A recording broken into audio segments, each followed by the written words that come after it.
Let's talk about fashion a little bit. You've been involved in several fashion lines from Glitter Boy to Peyton to your most recent endeavor, which is the Zoo Boutique.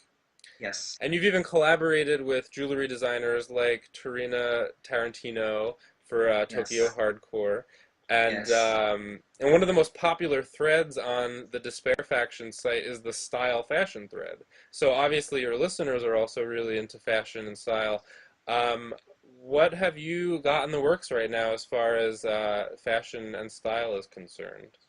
Zoo Boutique is my current endeavor that I am actually hands-on in, and it's actually this is actually the first label that has continued, and it is because I'm doing it with my very close friend, and that's it. So it's just the two of us, and I have great aspirations and dreams of runway shows and tailored suits and cute Yeah, dresses. I would love But to see them tailored right now we suits. make limited edition T-shirts. All the shirts are our own custom bodies, very lightweight material. They're all numbered, and they're all inspired by things that I love. Whether it's the vegan shirts, which you've seen probably the dancing "Let's all go to the lobby" style hot dog, but he's dancing in a little pool of blood, Yeah. and there's a couple flies around it, and it says "murder." Our motto is "If you don't know, you weren't meant to," because we make shirts with really subtle references. For instance, there's our first shirt that we put out was a big happy bee, and it says "Who wants honey," which is a Smashing Pumpkins reference. Ah. Cherry Block.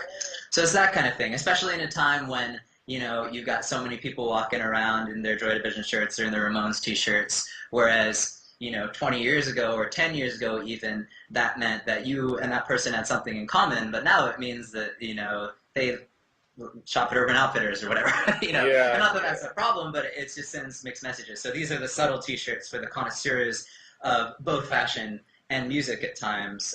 We have some designs coming out that um, are subtle, straight edge. Well, they're not. I mean, they're subtle anti drug references. Actually, they're not even subtle, They're just and they are anti-drug. in fact they're anti drug. We have an homage shirt, actually, an homage that we designed that's going to actually be very limited. There's only 22 of them Oh that wow. are coming out any day now. That's exciting. I won't say who it's an homage to, but it's someone that was very dear to me. Oh my God. Yeah. The rumor mills have started already. Yes, yes. I would love to make the perfect suit, the perfect vegan leather jackets, the perfect the perfect faux fur coat for the ladies or the men. I would love to work all the way to be the humane Dior. That you that know.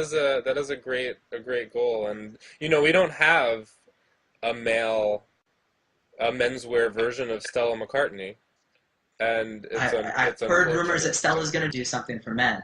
That would be my dream come true. How do you feel about people? You were mentioning faux leather and faux fur. How do you feel about people who wear the real thing? Who wear the skins and body parts of animals? I feel it's barbaric. I it actually blows my mind. I mean, it's like a throwback. It's 2009. It's not nine. Yeah. I mean, it's totally unnecessary, and it's like Texas Chainsaw Massacre. I noticed that you mentioned hedonism as one of the aspects of your Zoo Boutique line, and that's really interesting because conscientious hedonism is something that I talk a lot about on the blog, and I feel like one of the things that keeps people from making ethical decisions is, as far as what they're eating or wearing, is a misconception that in order to do good, you have to be miserable. Hedonism is simply doing things that make you happy and doing things that make you feel better. Doing it ethically when it's not at the expense of someone or something else is nothing but positive. I mean, that just makes a happier world and a better world when Yeah. you're not hung up on these absolutely insane mores that are completely dated and obsolete. Hmm. Then you can be a greater, fuller person.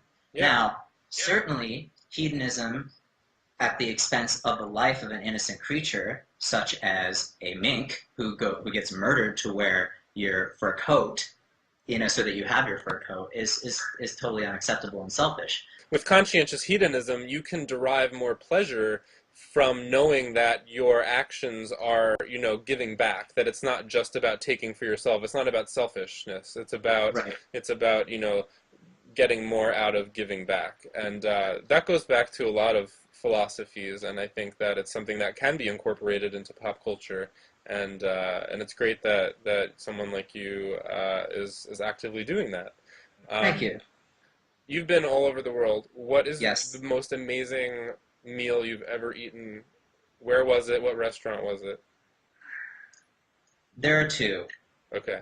There's there are two restaurants in the world: Millennium in San Francisco Hmm. and Candle in New York City. Those are very good choices. How about you? My favorites? Oh my God. I'm a total foodie. I don't know if I could ever make that decision. I do love Candle 79 and I do love Millennium and I do love Have you been to Madeline's Bistro in I love Tarzana? Madeline. Did you ever have like an aha moment when you when you made the connection and you suddenly were like, "Wait a minute, what am I doing?" I was vegetarian for 2 years before I actually made the commitment to stop half-assing it and go vegan. And it's something I went vegetarian to live a healthful life, to be as healthy as I possibly could. And I knew that if I really wanted to be healthy, eating a bunch of cheese that is filled with pus that came from the milk of a different species was not the way to go. And I also knew that if I really cared about the animals, that to support their torture was wrong. So it took me a couple years to actually commit myself to the movement. I read Diet for a New America, which is a great book, which I recommend to anybody who is interested in going vegan or vegetarian It's a or very just good really book. interested in health. When you really pay attention to what you're eating, what is in it, where it comes from, it's monstrous if you're talking about actually eating flesh, and simply loathsome if you're talking about drinking milk. It's Yeah, pretty straightforward. I mean, it the is. problem is that, as you know and everyone knows, no one thinks about it and no one wants to think about It's it. amazing how Mm-hmm. many people consider themselves animal lovers. Everybody's an animal lover. I love animals. Yeah, I love animals as I bite into my hamburger. But, that's when why. you make that connection that, what's the difference between my cat and dog and, this pig or chicken or cow or even fish, um, Yeah, it's an ethical, dilemma. You can't rationalize that disconnect. you can't.